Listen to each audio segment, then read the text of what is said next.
Hello everyone, welcome back. कैसे हैं आप लोग? स्वागत है आप सभी का आपके अपनी learn and fun class 11th वाले चैनल पर। तो बच्चों, जैसे कि आप लोगों से अभी हमने कुछ टाइम पहले एक लाइव क्लास करी थी, ठीक है, जिसमें हमने कुछ मेंटी क्विज करी। काफी सारे बच्चों ने इसमें पार्टिसिपेट किया, मजा आया था मेंटी क्विज में। फिर बच्चों से मैंने पूछा था कि नेक्स्ट चैप्टर कौन सा पढ़ाया जाए। तो जैसे कि इस चैनल का नियम है, यहां होता वही है जो आप कहते हो। तो आप सभी ने बोला था कि सर जो सीक्वेंस है उसी सीक्वेंस को फॉलो करते हुए नेक्स्ट चैप्टर यानी कि रिलेशन एंड फंक्शन आप लोगों को करवाया जाए।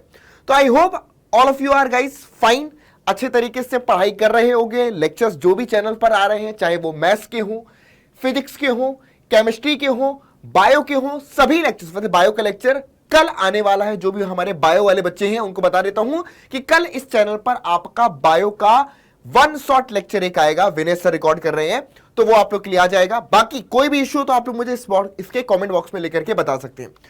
तो बच्चों, आज जो हम चैप्टर पढ़ने वाले हैं, इस चैप्टर में सबसे खास बात यह है कि जो प्रीवियस चैप्टर हमने पढ़ा था सेट, उसी से डायरेक्ट लिंक है। तो अगर आपने सेट वाले चैप्टर के लेक्चर्स नहीं देखे हैं और तो हो सकता है कि इस चैप्टर में आपको प्रॉब्लम आए। तो एनी वन ऑफ यू जिसने भी प्रीवियस लेक्चर्स नहीं देखे हो या कहीं भी नहीं पढ़ रखा हो, तो एक बार जरूर से पहला चैप्टर पढ़ लीजिएगा ताकि आपको ये चैप्टर बहुत बढ़िया तरीके से समझ में आए। इसके अलावा क्लास के साथ साथ आपको डिस्क्रिप्शन बॉक्स में होमवर्क भी दिया गया है, जिसमें जो भी क्लास में पढ़ाने वाला हूं उन्हीं से रिलेटेड क्वेश्चन आपको डिस्क्रिप्शन बॉक्स में मिल जाएंगे। तो वो क्वेश्चन जरूर से सॉल्व करना ताकि आपके बेटर कॉन्सेप्ट हो जाए, ठीक है। सो गाइज, ये जो चैप्टर है relation and function, one of the most important chapter में से एक है क्लास 11th की।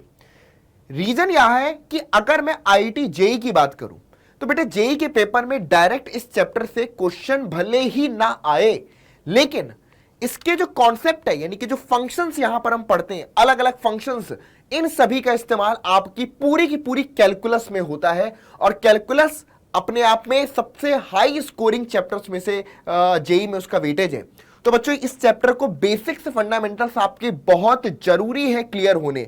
तो एवरीवन जो भी मेरे लेक्चर्स को देख रहे हैं, ध्यान से समझ लेना कि क्या क्या चीजें जरूरी हैं, उसको अच्छे से पढ़ना है ताकि आपको आगे पर 12th में या उसके बाद अगर आप जेई की प्रिपरेशन कर रहे हैं तो उसमें दिक्कत ना आए, ठीक है।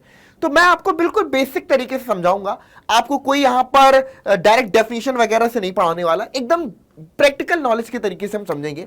तो सबसे पहले चैप्टर प्रोग्रेस पर नजर मारते हैं कि यहां पर इस चैप्टर में बच्चों हमें सबसे पहला जो टॉपिक पढ़ना है वो है कार्टेशियन प्रोडक्ट ऑफ सेट, जो हम आज की इस क्लास में पढ़ेंगे। दूसरा, रिलेशंस क्या होते हैं। वो रिलेशन नहीं जो आपके दिमाग में आ रहा होगा, हाँ वो भी एक रिलेशन है, जैसे कि एक मदर का फादर से रिलेशन, एक मदर का अपने सन से रिलेशन, ठीक है।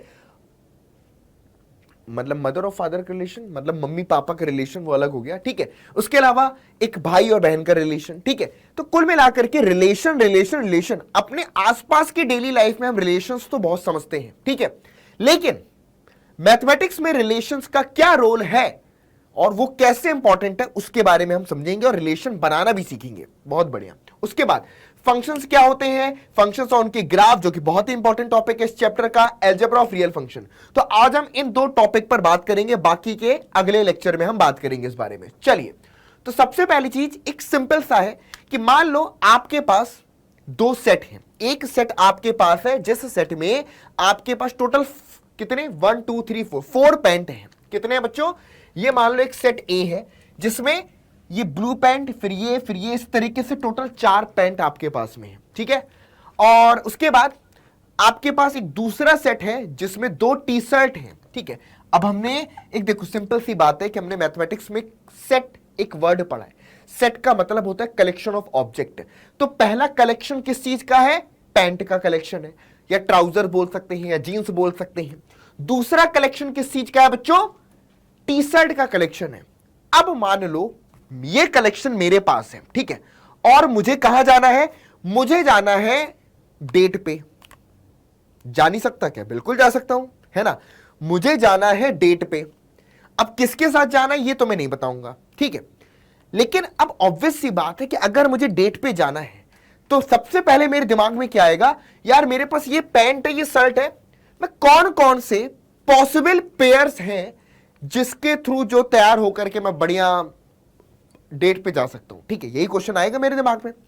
तो इधर समझते हैं कि अगर मुझे डेट पे जाना है, किसके साथ ये नहीं बताऊंगा, ठीक है, लेकिन मैं क्या क्या किस किस आउटफिट को पहन करके डेट पे जा सकता हूं, ठीक है। तो सबसे पहले पॉसिबिलिटी क्या है कि भाई मैंने ये वाला पैंट पहना, उसके ऊपर ये वाली शर्ट पहनी। आप मुझे कमेंट बॉक्स में लिख करके बताना कि कौन सा आउटफिट बढ़िया है, तो मैं उसी को पहन करके बढ़िया जाऊंगा डेट पे, ठीक है। चलिए, तो एक आउटफिट ये बन गया मेरे पास, ये पैंट हो गया, ये शर्ट हो गई, टी शर्ट हो गई। दूसरा, इस पैंट के साथ में मैं ये व्हाइट वाली टी शर्ट आपका पहन सकता हूं, ठीक है। ध्यान से समझिएगा, हमारे पास दो कलेक्शन है, एक कलेक्शन ये है, दूसरा कलेक्शन ये है। अब हम इन दोनों कलेक्शन से एक एक देख रहे हैं कि हम कितने पेयर बना सकते हैं, कितने पेयर बना सकते हैं आउटफिट के। अब जो आउटफिट पेयर सबसे सुंदर लगेगा उसको पहन करके मैं चल दूंगा, ठीक है भाई। चलिए, तो पहला आउटफिट ये हो गया, दूसरा आउटफिट ये हो गया, तीसरा आउटफिट इस पैंट के साथ में ये टी शर्ट, ठीक है। चौथा आउटफिट ये पैंट के साथ में ये टी शर्ट, उसके बाद ये आउटफिट हो गया, उसी तरीके से ये वाला आउटफिट, उसी तरीके से ये वाला आउटफिट और उसी तरीके से ये वाला आउटफिट। तो टोटल अगर आप ध्यान से देखें तो कितने आउटफिट बन रहे हैं। अगर मैं आउटफिट की बात करूं बच्चों, तो टोटल 1 2 3 4 5 6 7 8, टोटल 8 आउटफिट बन रहे हैं। कितने बन रहे हैं? 8। जरा ध्यान से समझिएगा, हमारे पास टोटल कितने पैंट थे? 4 पैंट थे, ठीक है। और हमारे पास दो आपके पास टी शर्ट थी, दो आपके पास टी शर्ट थी। तो टोटल आउटपुट यानी कि आउटफिट की अगर मैं बात करूं तो कितने बन गए? यानी कि 4 × 2 यानी कि टोटल 8 हमारे पास पेयर बने, टोटल 8 हमारे पास पेयर बने। यही जो कॉन्सेप्ट है, this is called the product, Cartesian product, जो मैंने अभी आपको समझाया। यही प्रोसेस आपके पास कार्टेशियन प्रोडक्ट बोली जाती है कि एक सेट आपके पास कोई, दूसरा सेट आपके पास कोई। अब आप क्या कर रहे हो? एक सेट से एक एलिमेंट और दूसरा दूसरे सेट से, उनकी पेयरिंग बना रहे हो। अब आपसे पूछा जाएगा बताओ कितने पॉसिबल पेयर बने या कितने पेयर बने, तो वो सारे के सारे पेयर काउंट करके बता सकते हो। और आप ये भी देख सकते हो कि अगर एक कलेक्शन में 4 पैंट थे, दूसरे कलेक्शन में 2 शर्ट थी, तो टोटल नंबर ऑफ आउटफिट यानी कि टोटल नंबर ऑफ पेयर्स कितने बने? 8 बने। तो this is called the Cartesian product of 2 set. इसको हम कार्टेशियन प्रोडक्ट ऑफ 2 सेट बोलते हैं। यानी कि कार्टेशियन प्रोडक्ट ऑफ 2 सेट का मतलब है कि 2 सेट हैं, उनके एलिमेंट को लेकर के पेयर्स बनाना। तो जितने सारे पेयर्स बन गए, जितने पेयर बन गए, उन सभी पेयर्स का कलेक्शन एक सेट होता है, जिसे हम कार्टेशियन प्रोडक्ट ऑफ 2 सेट बोलते हैं, ठीक है। समझ में आया? कुछ कुछ आया होगा, कुछ कुछ नहीं आया होगा। थोड़ा सा हम और एग्जांपल्स के थ्रू बेटर समझते हैं। चलिए, अब यहां पर कुछ सुंदर सुंदर लड़के हैं और कुछ सुंदर सुंदर लड़कियां भी हैं, बहुत ही बढ़िया। ये एक बहुत बड़ी कंपनी में जॉब करती है, बहुत बड़ी कंपनी में। अब क्या है कि कंपनी ने डिसाइड किया कि इन 5 लोगों में से हमें क्या बनाना है? हमें कंपनी का सीईओ और सीओओ बनाना है। कंपनी को सीईओ और सीओओ 2 पोजीशन प्रोवाइड करनी है इन 5 लोगों में से सिलेक्ट करके। सपोज करो मैं यहां पर इसको बोल देता हूं एक्स, लड़के को बोल देता हूं वाई और इसको बोल देता हूं जेड। ये एक्स वाई और जेड है, और ये जो फर्स्ट गर्ल है इसको हमने नाम दे दिया मान लो यू, और इसको हमने नाम दे दिया जो सेकेंड वाली, इसको हमने नाम दे दिया वी, ठीक है। एक्स वाई जेड ये 3 बॉयज हो गए और यू और वी 2 गर्ल्स हो गई। अब समझिए कितने पॉसिबल पेयर हो सकते हैं, ठीक है। पॉसिबल पेयर क्या क्या हो सकते हैं, ध्यान से समझना बच्चों। हमने मान लो एक्स को बना दिया क्या बच्चों? एक्स को बना दिया सीईओ, तो हम सीओओ किसको बना सकते हैं? यू और वी में से किसी को भी बना सकते हैं। तो हमने एक्स कॉमा यू कर दिया या फिर एक्स कॉमा वी कर दिया, मतलब कि एक्स को सीईओ और यू को सीओओ, या फिर एक्स को सीईओ और वी को सीओओ बना दिया, ठीक है। ये भी पॉसिबल है। इसी तरीके से हमने y कॉमा यू भी हो सकता है और y कॉमा वी भी हो सकता है। इसी तरीके से z कॉमा यू भी हो सकता है और z कॉमा वी भी हो सकता है। ये टोटल पॉसिबल पेयर्स बनेंगे, है ना। मतलब कि इनमें से एक को तुम सीईओ, दूसरे को सीईओ, ठीक है। कंडीशन है कि 3 लड़कों में से किसी को आपको सीईओ बनाना है और 2 जो गर्ल्स हैं यहां पर उनमें से किसी को आपको COO बनाना है। तो अब आप क्या करोगे, देखोगे कि कितने पॉसिबल पेयर हो सकते हैं। तो this is called the Cartesian product, इसको हम कार्टेशियन प्रोडक्ट बोलते हैं। तो जब आप बार बार एक ही चीज समझ रहे हैं कि कार्टेशियन प्रोडक्ट का मतलब होता है पेयर बनाना। कैसे पेयर बनाना, एक सेट के एलिमेंट का दूसरे सेट के एलिमेंट के साथ में पेयरिंग करना। This is called the Cartesian product of two set. अब समझते हैं इसकी डेफिनेशन को कि बच्चों given to non empty set, अगर आपके पास दो नॉन एम्प्टी सेट है P और Q, the Cartesian product P cross Q का मतलब होता है set of all pair ordered pair P, Q such that जो पहला कंपोनेंट है, अगर मैं P क्रॉस Q बना रहा हूं तो पहला कंपोनेंट इस ऑर्डर्ड पेयर का सेट P से होगा, दूसरा कंपोनेंट इस ऑर्डर्ड पेयर का सेट Q से होगा। This is called the Cartesian product of two set. Example के फॉर्म पर देख लेते हैं। मान लो P में एलिमेंट है आपके पास A, B एंड C, ठीक है जी, और Q में एलिमेंट है आपके पास मान लो 1, 2, ठीक है जी। क्लियर है, कोई डाउट यहां पर? P में एलिमेंट क्या है बच्चों हमारे पास A, B एंड C, और Q में एलिमेंट है 1, 2।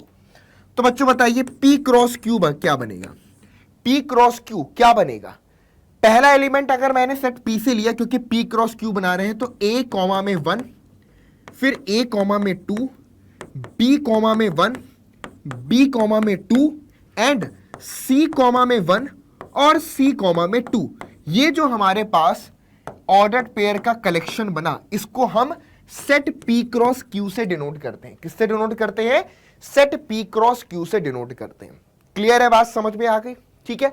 अब इसी तरीके से अगर हमसे Q क्रॉस P पूछा जाएगा, मतलब कि Q क्रॉस P, तो क्या हो जाएगी कहानी? पहला एलिमेंट सेट Q से लेंगे, ठीक है, और दूसरा एलिमेंट सेट P से लेंगे, यानी कि 1 कॉमा में A, 1 कॉमा में B, 1 कॉमा में C, ये बन गया।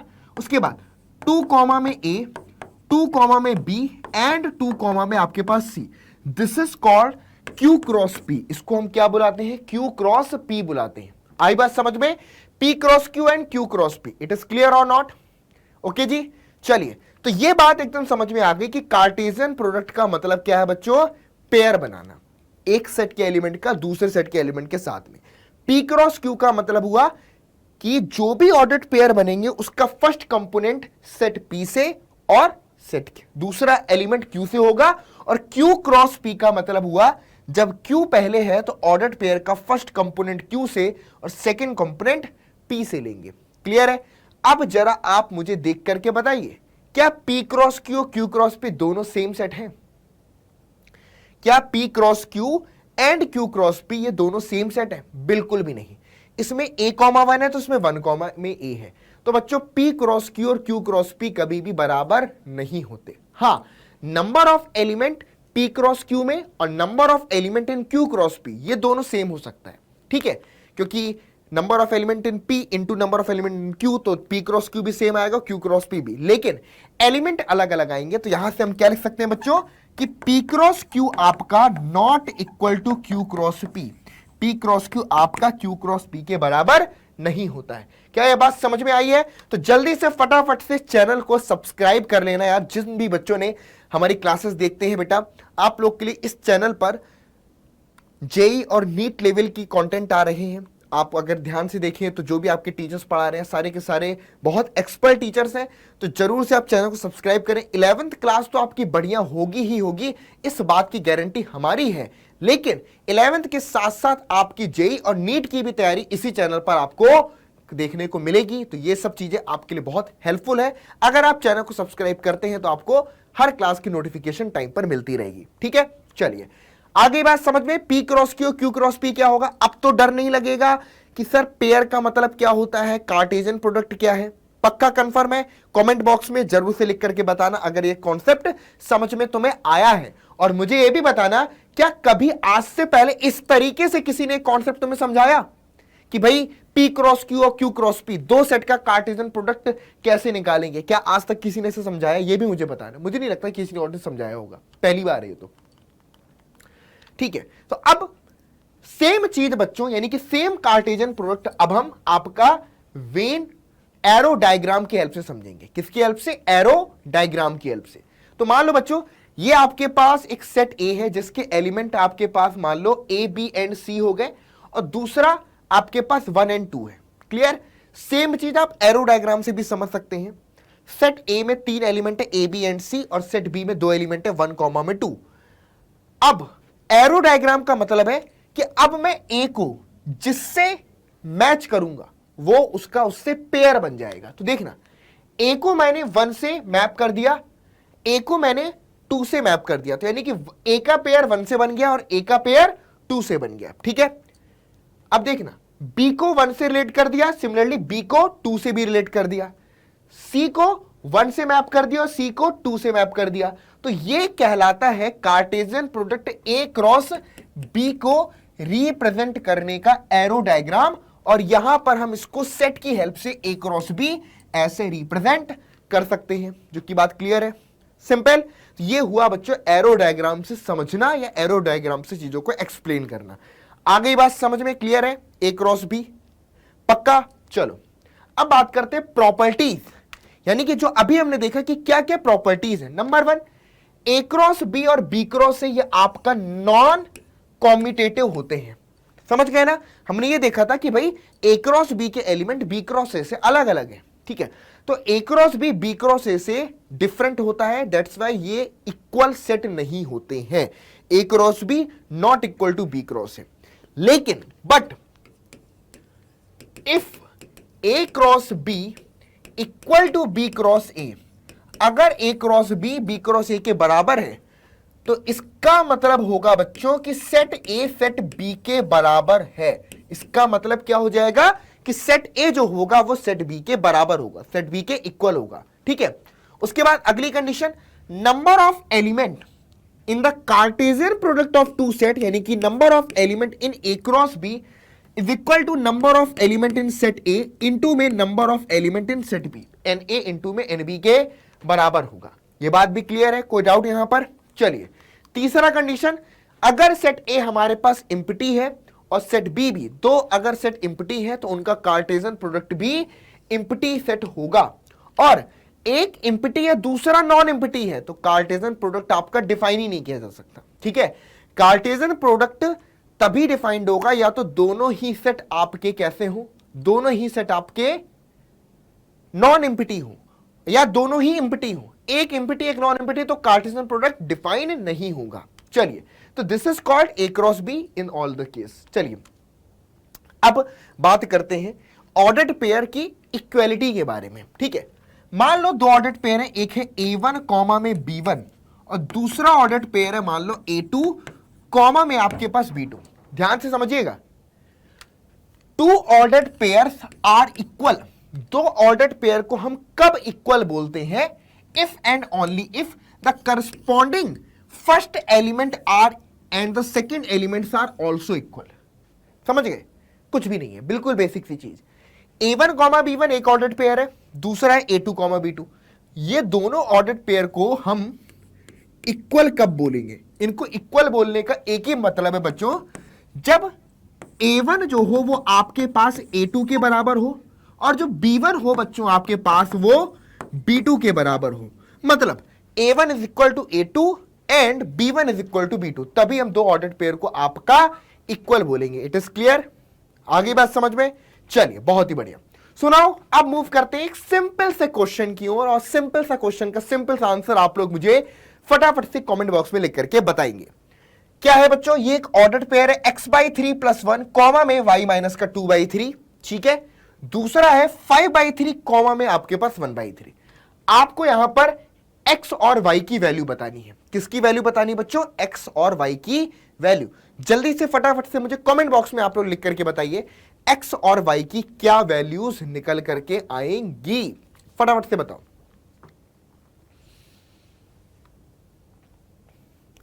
हां जी बच्चों बताइए, x और y की क्या वैल्यूज निकल करके आएंगी? तो यहां पर क्या बनेगा देखो, पहला ऑर्डर्ड पेयर ये है, दूसरा ये है, तो x/3 + 1 जो होगा वो बच्चों 5/3 के बराबर होगा। ठीक है, तो यहां से x/3 की वैल्यू 5/3 माइनस का 1, यानी कि 2/3 के बराबर, तो x इक्वल टू यहां पर आपके पास 2 आएगा। क्लियर है? चलिए इसी तरीके से y माइनस में 2/3 जो होगा वो आपके पास 1/3 के बराबर, तो y must be equal to 1/3 plus में 2/3। ठीक है, तो ये बन जाएगा आपके पास 3/3 यानी कि 1। तो इधर से y इज इक्वल टू आपके पास 1 निकल करके आएगा। तो x is equal to 2 and y is equal to 1। क्या ये बात समझ में आई या नहीं आई? फटाफट से मुझे बताइए। क्लियर है? x equal to 2 and y is equal to 1। क्या ये बात क्लियर है या नहीं है? फटाफट से बताओ। ठीक है, ओके भाई, ओके रिपोर्ट, बहुत बढ़िया। तो ये हमारे पास क्लियर हो गया। आई होप किसी कोई डाउट हो तो आप लोग कमेंट बॉक्स में लिख करके पूछ सकते हैं। ऑर्डर्ड पेयर को बराबर रखना है, मतलब कि फर्स्ट कंपोनेंट को फर्स्ट के बराबर, ठीक है, और सेकंड कंपोनेंट को सेकंड के बराबर रख देना है। सिंपल, एकदम इजी।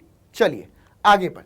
अब यहां पर एक क्वेश्चन है बच्चों, if A cross B, note करिएगा, A cross B equal to A comma x is the set of A comma x, A comma y, B comma x, B comma y, then find A and B. आपको set A और set B find करना है कि बताओ set A और set B क्या होगा।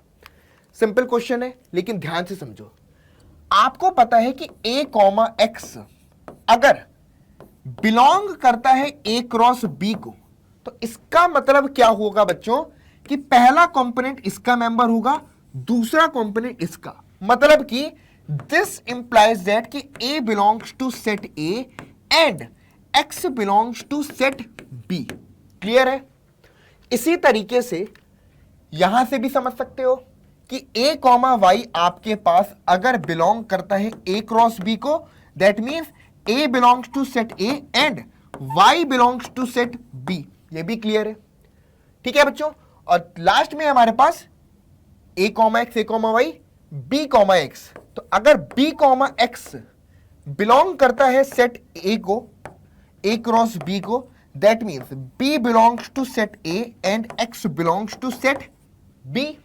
और सिमिलरली बच्चों अगर हम यहां पर लिख रहे हैं कि बी कॉमा वाई बिलोंग करता है हमारे पास ए क्रॉस बी को, तो दैट मीन्स कि B belongs to set A and Y belongs टू आपका सेट बी। पक्का क्लियर है? तो अब बताइए सेट ए में कौन कौन से मेंबर्स आएंगे। अगर मैं आपसे पूछूं कि बताओ सेट ए के मेंबर क्या क्या होंगे, तो सेट ए में एक तो ए बिलोंग कर रहा है, ठीक है, दूसरा बी बिलोंग कर रहा है। यही चीज है बच्चों? हाँ जी। तो सेट ए के एलिमेंट ए और बी हो गए, ठीक है। अब बात करते हैं सेट बी की। सेट बी में क्या क्या बिलोंग कर रहा है? एक तो आपका यहां पर एक्स बिलोंग कर रहा है, ठीक है, और दूसरा आपके पास वाई बिलोंग कर रहा है, तो एक्स कॉमा में वाई हो गया। इस तरीके से सेट ए और सेट बी हम यहां पर निकाल सकते हैं। क्या बात है? आ गया समझ में? ठीक है। तो मेंबर्स से भी तो पता चल रहा है कि अगर ये मेंबर्स ए क्रॉस बी का है तो कौन सा ए का पार्ट होगा, कौन सा बी का मेंबर होगा। सिंपल एग्जाम्पल के फॉर्म पर और भी आप इसको बेटर तरीके से समझ सकते हैं। जैसे कि मैंने लिख दिया कि 2,5 अगर बिलोंग करता है ए क्रॉस बी को, तो इसका मतलब है कि 2 सेट ए का मेंबर होगा और 5 सेट बी का मेंबर होगा। बस ऐसे आपने मेंबर्स पता कर लिए और उस तरीके से सेट ए और सेट बी बना लिया। आगे बात समझ में क्लियर हो गया? किसी को भी कोई दिक्कत आ रही है यहां पर? एकदम है बेसिक फंडामेंटल्स, कोई डाउट यहां पर? Confirm clear? चलिए आगे बात करते हैं। अगला क्वेश्चन हमारे पास, ध्यान से समझिएगा। Let A and B be 2 set, A और बी आपके 2 सेट है, such that number of element in set A is equal to 3। Set A में टोटल 3 एलिमेंट है। Number of element in set B is equal to 2। Set B में total 2 element है। If x comma 1, note करिएगा, x comma 1 comma में y comma 2 second order pair and z comma में 1 belong to R, इनका मतलब क्या हुआ? These elements are belong to A cross B. किसके मेंबर्स हैं? ए क्रॉस बी के मेंबर्स हैं। तो आपको क्या पूछ रहा है? Find A and B. आपको ए और बी यहां पर बताना है। और चलिए जी, तो बताइए बच्चों। और लिखा है यहां पर कि x y and z are distinct element. तो यहां से देखना, जो भी पहले कंपोनेंट है यानी कि एक्स हो गया, वाई हो गया, जेड हो गया, तो तो सेट ए में हमारे पास 3 एलिमेंट आ गए, x comma y comma z. अब सेट बी की बात करते हैं, देखना। हाँ जी, पहले 1 हो गया, 2 हो गया, 1। अब देखो 1 तो लिख लिया आपने, 2 भी लिख लिया, लेकिन सेट में कोई एलिमेंट को हम बार बार रिपीट नहीं करते हैं, तो 1 को दोबारा रिपीट नहीं करेंगे, तो सेट बी में 2 एलिमेंट। तो यही आपके पास क्रॉस चेक भी कर सकते हो कि ऑलरेडी गिवन था कि सेट ए में 3 एलिमेंट है, तो वो एक्स वाई जेड हो गए, और सेट बी में 2 एलिमेंट है, दैट मीन्स 1 और 2 हो गए। तो ये हमारे पास आपके पास ए और बी सेट हमको निकल करके आ गया। क्या ये बात क्लियरली समझ में आई? किसी को कोई डाउट यहां पर? कोई भी दिक्कत हो बेफिक्र होकर के कमेंट बॉक्स में पूछना। देखो हो सकता है कि कमेंट बॉक्स में मैं तुम्हें सबको रिप्लाई नहीं कर पाऊं, लेकिन पता चल जाता है कि भाई दिक्कत कहां पे आई है, मामला कहां पर गड़बड़ हो गया है। तो जहां पर मामला गड़बड़ है उस चीज की प्रॉब्लम मैं आपका नेक्स्ट क्लास में नेक्स्ट चीज पर सॉल्व कर दूंगा। क्लियर है? पक्का?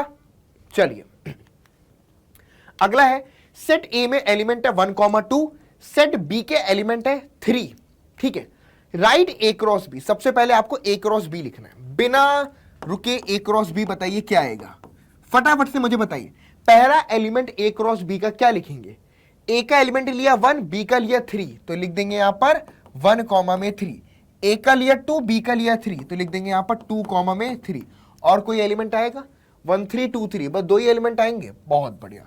ए क्रॉस बी में बच्चों सिर्फ 2 एलिमेंट आएंगे, यानी कि 2 ऑर्डर्ड पेयर आएंगे, 1,3 एंड कॉमा में आपके पास 2,3। These 2 ordered pair belongs to A cross B. इसके अलावा और कोई बिलोंग करेगा? नहीं। अब how many subsets will A cross B? अब देखो ए क्रॉस बी क्या है? एक सेट है। अब इसके सबसेट की बात करते हैं, तो अगर मैं ए क्रॉस बी के सबसेट बनाऊं, सबसे पहली बात आपको पता है कि number of element in set A cross B कितने हैं? ए क्रॉस बी में टोटल 1 और 2 कितने एलिमेंट है? 2 एलिमेंट है। तो आपको पता है कि इसके टोटल नंबर ऑफ सबसेट कितने बनेंगे? टोटल नंबर ऑफ सबसेट कितने बनेंगे? 2⁻², यानी कि 4। टोटल 4 सबसेट बनेंगे। आपको पता है ना सबसेट का कॉन्सेप्ट, कि नंबर ऑफ एलिमेंट अगर किसी सेट में m है तो total number of subset 2⁻m बनते हैं। पढ़ाया था, वही चीज यहां पर इस्तेमाल हो रही है। ठीक है, अब अगर मुझे सबसेट लिखने हैं तो क्या होगा? पहला सबसेट तो एम्प्टी सेट, हर सेट का एक सबसेट होता है। दूसरा, वो सेट खुद का सबसेट होता है, तो ए क्रॉस बी खुद का सबसेट होगा। तीसरा, सिर्फ एक एलिमेंट को लिया इसके, यानी कि 1 कॉमा में 3 को लिया, एक बन गया। चौथा, हमने सिर्फ 2 और 3 को ले लिया। चलिए, तो इस तरीके से ये हमारे टोटल 4 सबसेट बनकर के आ गए। ठीक है, ये टोटल 4 सबसेट बन गए। अब आपसे बोला जाए कि ए क्रॉस बी का पावर सेट लिखो, तो मतलब यही हो गया कि पी ए क्रॉस बी का मतलब क्या हो गया? Power set of A cross B. Power set of A cross B is the set of all subsets of a set. तो ए क्रॉस बी के सभी सबसेट का collection power set of A cross B बोला जाएगा, तो वो बनेगा empty set, फिर ए क्रॉस बी, फिर आपके पास सिंगलटन 1,3, और फिर आपके पास सिंगलटन 2,3। ये हमारे पास ए क्रॉस बी का पावर सेट बन जाएगा। क्या बुलाएंगे इसको? Power set. तो टोटल नंबर ऑफ सबसेट बोलूं या total number of element in the power set of A cross B is same. Clear है? आई बात समझ में? सबको कंफर्म क्लियर है? भूले तो नहीं है ना? Proper subset, improper subset, power set, subset, ये सारी की सारी चीजें पहले चैप्टर के पार्ट हैं, फर्स्ट चैप्टर यानी कि सेट के पार्ट हैं। अगर आपने इनको नहीं ठीक तरीके से देखा है तो जरूर से देख लेना बेटा, इसके बिना काम नहीं बनेगा। पक्का? कंफर्म? Clear everyone? चलिए, अब इसके बाद नेक्स्ट पे आते हैं बच्चों। रिमोटवा काम नहीं कर रहा हमारा, रिमोटवा में भूत चढ़ गया। हाँ अब चल गया, आ जाओ।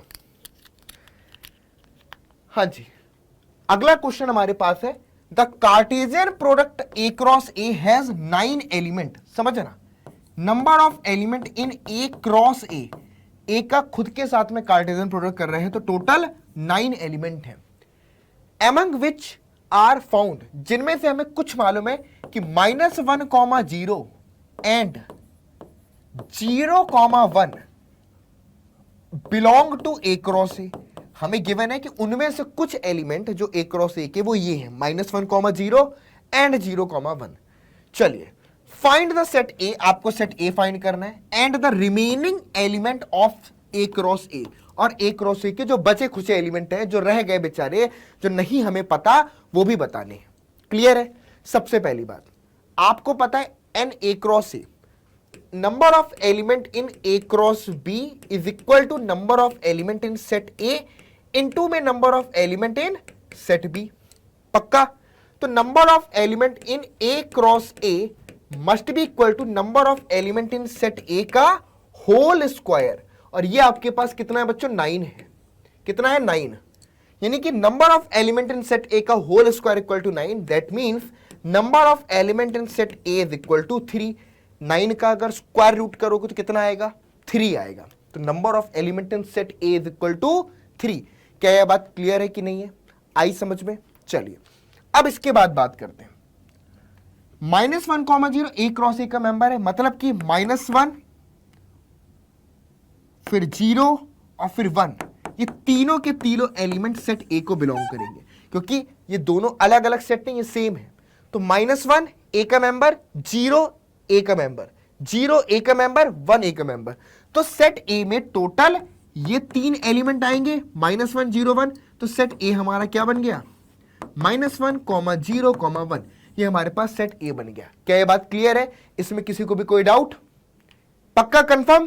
क्लियर? चलिए, ये हमारे पास सेट ए निकल करके आ गया, जिसमें 3 एलिमेंट है, -1, 0, 1। इट इज क्लियर और नॉट? कंफर्म? चलिए अब क्या बोल रहा था? Find the remaining element. तो बच्चों बताइए कौन कौन से एलिमेंट बच रहे हैं।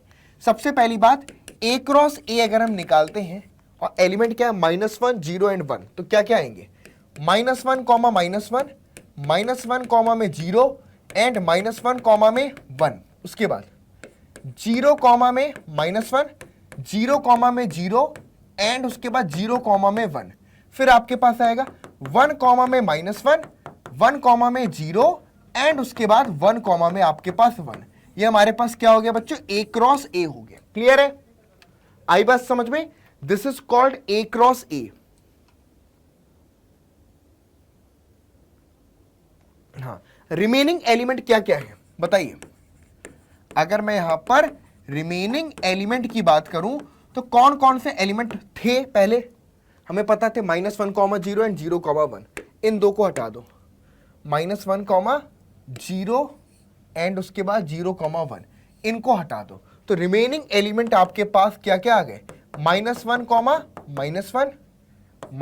कॉमा में 1, उसके बाद 0 कॉमा में -1, उसके बाद 0 कॉमा में 0 एंड 1 कॉमा में -1 एंड 1 कॉमा में आपके पास 0 एंड 1 कॉमा में आपके पास 1।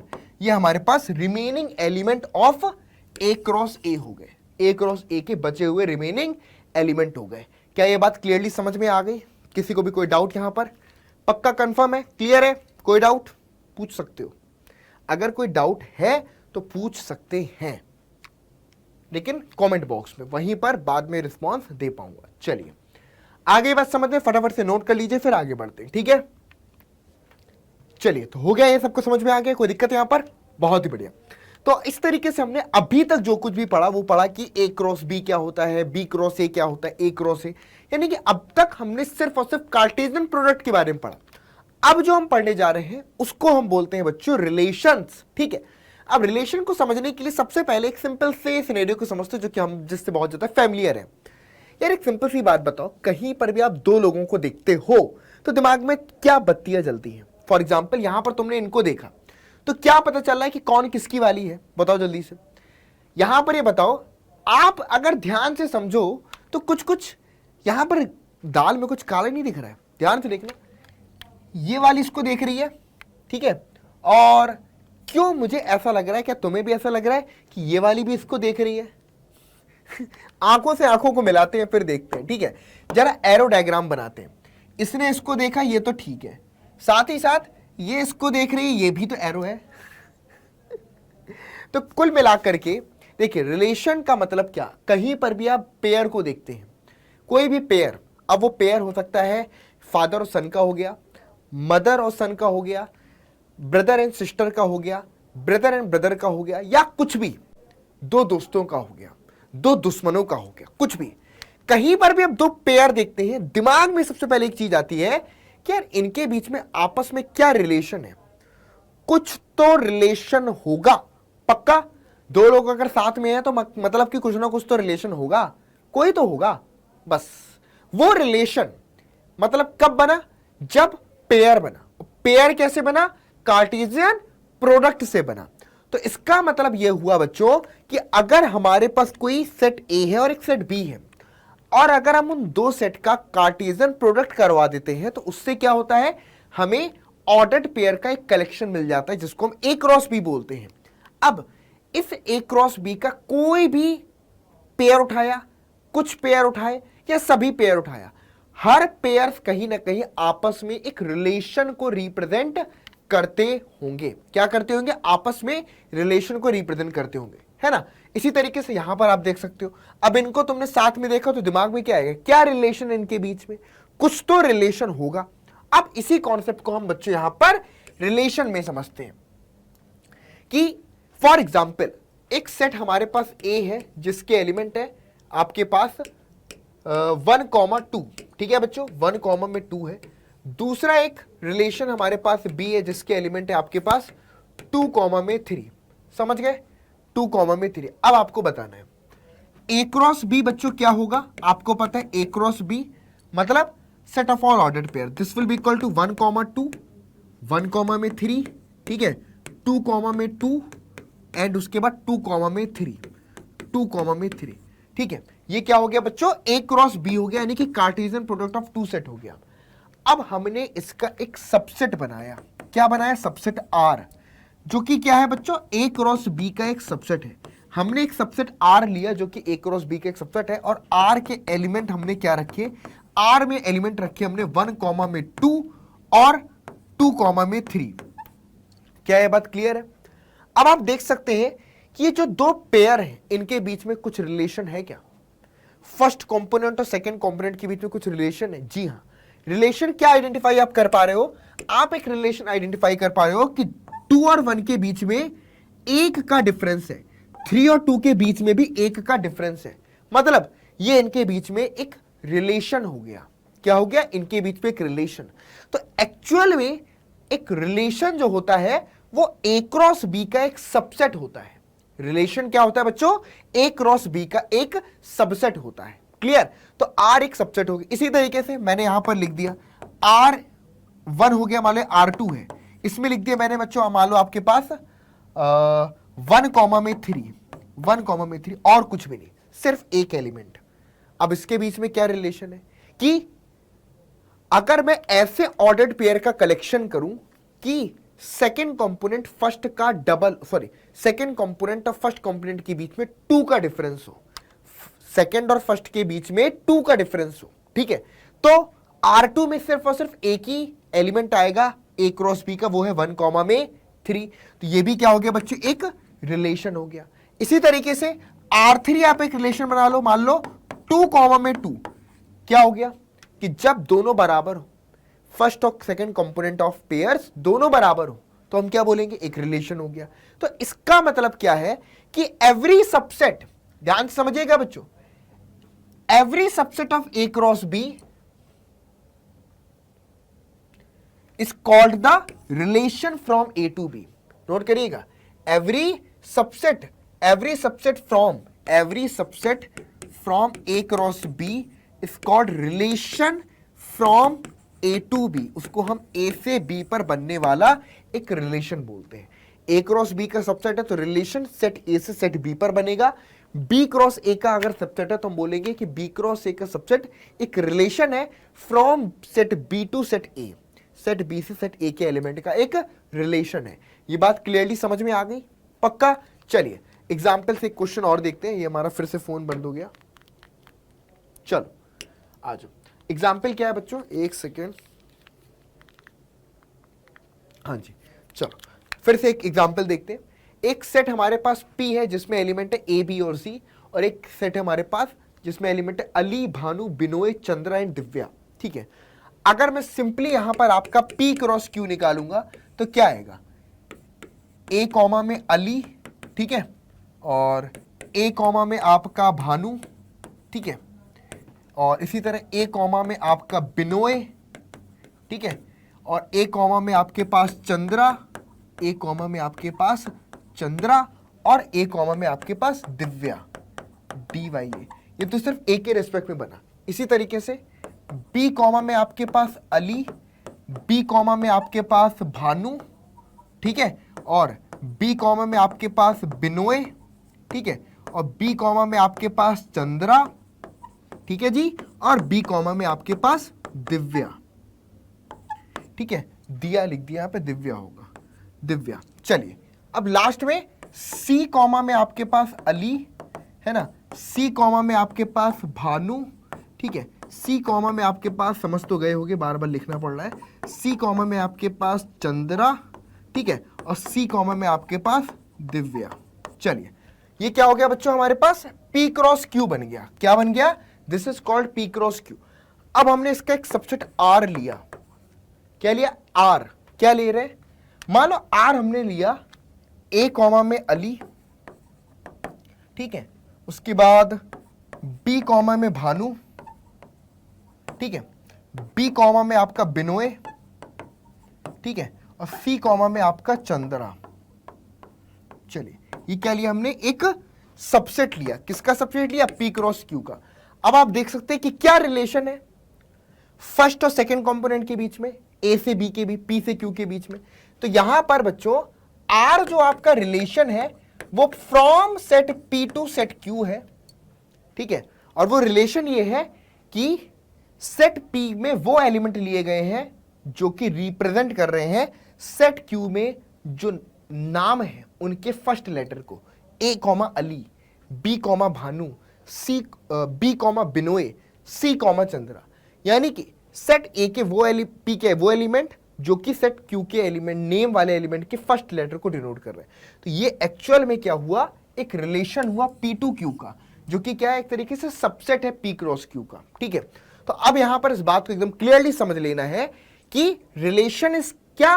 Relation is the subset of Cartesian product. तो कार्टेशियन प्रोडक्ट के जितने भी सबसेट मिलेंगे उतने नंबर ऑफ रिलेशन मिल जाएंगे। तो बच्चों यहां से क्या पता चलता है कि मान लो एक सेट A है जिसमें मान लो P एलिमेंट है, एक सेट आपके पास B है जिसमें Q एलिमेंट है। तो number of element in A cross B, number of element in A cross B equal to P into में Q के बराबर। अब आपसे पूछा जाए total number of relation, total number of relation from A to B, sorry A to B, हाँ, from A to B कितने number of relation बनेंगे?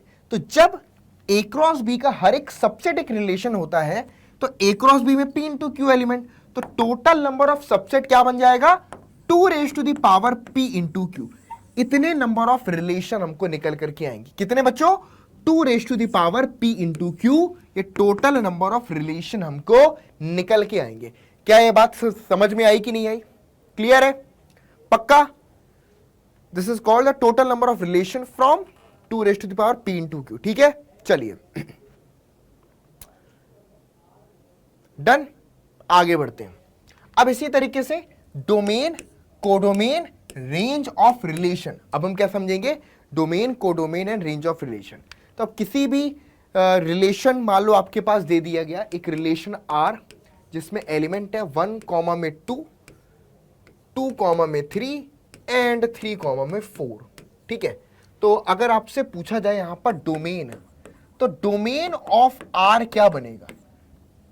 तो जो फर्स्ट कंपोनेंट है, जो फर्स्ट कंपोनेंट है वो हमारे डोमेन के मेंबर होंगे, लाइक 1 2 एंड 3।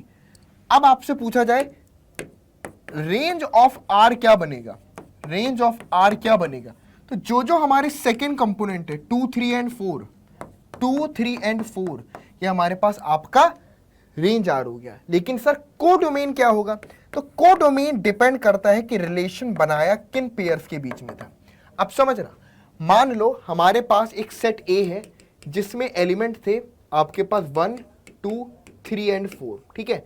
सेट B था जिसके एलिमेंट थे आपके पास 2 3 4 एंड 5।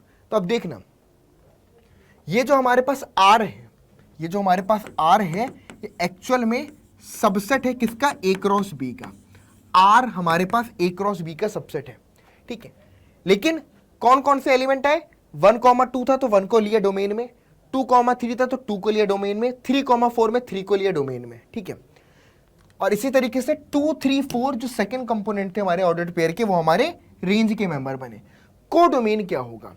सिंस जो रिलेशन है वो ए टू बी पे बना है। कहां से बना है? ए टू बी पे। तो पूरा का पूरा सेट बी, पूरा का पूरा सेट बी हमारे पास कोडोमेन बोला जाएगा। तो कोडोमेन हमारे पास कितना बन जाएगा आपके पास? 2, 3, 4 एंड 5। ये पूरा का पूरा सेट बी हमारा कोडोमेन बोला जाएगा। क्लियर हो गई बात? समझ में आ गई? पूरा का पूरा सेट बी हमारे पास कोडोमेन ऑफ रिलेशन आएगा। इट इज क्लियर और नॉट? चलिए, तो ये चीज समझ गया बच्चों, डोमेन कैसे निकालना है। ऑर्डर्ड पेयर के फर्स्ट कंपोनेंट ले लो, ठीक है, सेकंड कंपोनेंट ले लोगे तो रेंज के एलिमेंट बन जाएंगे। अब रिलेशन बना कहां से कहां पर था? ए टू बी पर। तो जो बी है वो पूरा का पूरा हमारे पास कोडोमेन बोला जाता है। चलिए, चलो अब वैसे मैंने यहां पर एक दूसरे एग्जाम्पल के थ्रू किया तो एक यहां पर हो जाएगा। चलिए, क्वेश्चन है आपके पास, लेट सपोज सेट ए के मेंबर्स है 1, 2, 3, 4, 5, 6। Define a relation R from A to A. देखना, एक रिलेशन हमें डिफाइन करना है बच्चों from A to A such that R equal to x comma y and y equal to आपके पास एक्स प्लस 1। वाई आपके पास एक्स प्लस 1 के बराबर है। बोल रहा है depict the relation using arrow diagram. Arrow diagram से आपको रिप्रेजेंट करना है। तो ये हमारे पास आपका सेट ए हुआ। इसी तरीके से एक सेट ए आपने यहां पर भी ले लिया, 1, 2, 3, 4, 5, 6। यहां पर भी 1, 2, 3, 4, 5, 6। अब देखना, x तुम कहां से लोगे? सेट ए से। y कहां से लोगे? ए से। तो जब तुम x इक्वल टू 1 लोगे तो y क्या होगा? 1 + 1 2। तो 1 मैप होगा 2 से। x इक्वल टू 2 लोगे तो y हो जाएगा 3। इसी तरीके से x इक्वल टू 3 पे y 4, 4 से 5, 5 से 6। क्लियर है? लेकिन जब आप x ने आपने 6 लिया, x इक्वल टू 6 लिया, तो y इक्वल टू 6 + 1 7। लेकिन 7 हमारे पास इसका पार्ट नहीं है। इसका मतलब है कि 6 किसी से भी मैप नहीं करेगा। तो ये हमारे पास एरो डायग्राम हो गया। इसको हम क्या बुलाते हैं बच्चों? इसको हम आपका एरो डायग्राम बुलाते हैं, ठीक है। ये आपका एरो डायग्राम हो गया। आई बात समझ में? उसके बाद right domain, codomain and range. तो फटाफट से बताइए, डोमेन में क्या क्या आएंगे? वो एलिमेंट जो कि किसी न किसी से रिलेटेड है। 1, 2, 3, 4, 5। तो डोमेन में वही एलिमेंट है 1, 2, 3, 4 एंड 5। रेंज में क्या आएंगे बच्चों? जो किसी न किसी से रिलेटेड है। तो 2, 3, 4, 5, 6। 2, 3, 4, 5, 6 जो किसी न किसी से रिलेटेड है वो रेंज के एलिमेंट हो गए, ठीक है जी। और उसके बाद कोडोमेन भी बोलना है। तो कोडोमेन बताओ, पूरा का पूरा ए से ए पे बनना है तो पूरा का पूरा सेट ए कोडोमेन है। तो हमारे पास 1, 2, 3, 4, 5, 6 ये पूरा का पूरा हमारा कोडोमेन बन गया, ठीक है। तो इस तरीके से डोमेन, रेंज और कोडोमेन हमने निकाल लिया। आई बात समझ में? क्लियर है? पक्का? चलिए, ठीक है। तो ये सारी की सारी प्रोसेस हमारे पास डोमेन, कोडोमेन और रेंज निकालने की होती है। अच्छा, अगर इसी चीज को ऑर्डर्ड पेयर के फॉर्म पर लिखना है तो कैसे लिखोगे? 1 मैप 2 से तो 1, 2 हुआ, 2, 3 हुआ, 3, 4 हुआ, 4, 5 हुआ, 5, 6 हुआ।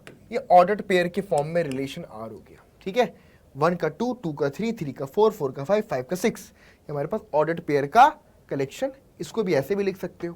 क्लियर है? आई बात समझ में? दिस इज कॉल्ड रिलेशन और रिलेशन को रिप्रेजेंट करना। अब अगला क्वेश्चन है हमारे पास, set A is equal to 1, 2, 3, 5, set B equal to 4, 6, 9। Define a relation R from A to B. Relation कहां से कहां पर बच्चों? ए से बी पर बनाना है such that x comma y, the difference between x and y is odd. X और वाई के बीच में डिफरेंस ऑड होना चाहिए। क्या होना चाहिए? ऑड, ठीक है।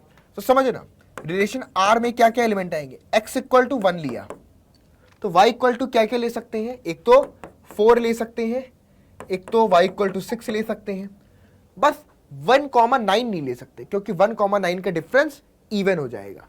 अब इसी तरीके से आपने मान लो 2 लिया तो 2,4 नहीं ले सकते, 2,6 नहीं ले सकते, लेकिन 2,9 ले सकते क्योंकि 2 और 9 का डिफरेंस ऑड है। 3 को अगर लेते हैं तो 3,4 ले सकते हैं, 3,6 नहीं ले सकते, ले सकते हैं, 3,6 का डिफरेंस भी ऑड है। 3,9 नहीं ले सकते क्योंकि वो 6 आ जाएगा जो कि इवन है। 5,4 ले सकते हैं, 5,4 ले सकते हैं, 5,6 भी ले सकते हैं, 5,6। बस यही पॉसिबल रिलेशन बनेंगे आर के, क्योंकि क्या बोलना था कि दोनों का डिफरेंस ए और बी के एलिमेंट का डिफरेंस ऑड होना चाहिए। तो 1,4, 1,6, 2,9, 3,4, 3,6, 5,4, 5,6, ठीक है, ये हमारे पास रिलेशन आर बन जाएगा। आई बात समझ में? इनके बीच का डिफरेंस 1 का 4 का डिफरेंस 3 है, 1,6 का 5 है, 2,9 का 7 है, 3,4 का 1 है, 3,6 का 3 है, 5,4 का 1 है, 5,6 का भी 1 है। क्लियर? तो हमारे पास इसका आंसर बन गया। आई बात समझ में? क्लियर है? चलिए, तो इस तरीके से एक अगला क्वेश्चन जो कि हमने ऑलरेडी डिस्कस कर लिया अभी, ठीक है, तो ये तो रिपीट हो गया, वरना सारे क्वेश्चन हमारे हो गए। इस तरीके से आज हमने बच्चों आपका कार्टेशियन प्रोडक्ट ऑफ सेट पढ़ा प्लस रिलेशन पढ़ा। अगली क्लास में हम फंक्शन पढ़ेंगे कि फंक्शन क्या होता है। तो मिलेंगे नेक्स्ट क्लास में, तब तक के लिए चैनल को सब्सक्राइब जरूर से करके रखना। होमवर्क में कुछ क्वेश्चंस तुमको दिए हैं प्रैक्टिस के लिए, तो उन क्वेश्चंस के साथ प्रैक्टिस करिएगा।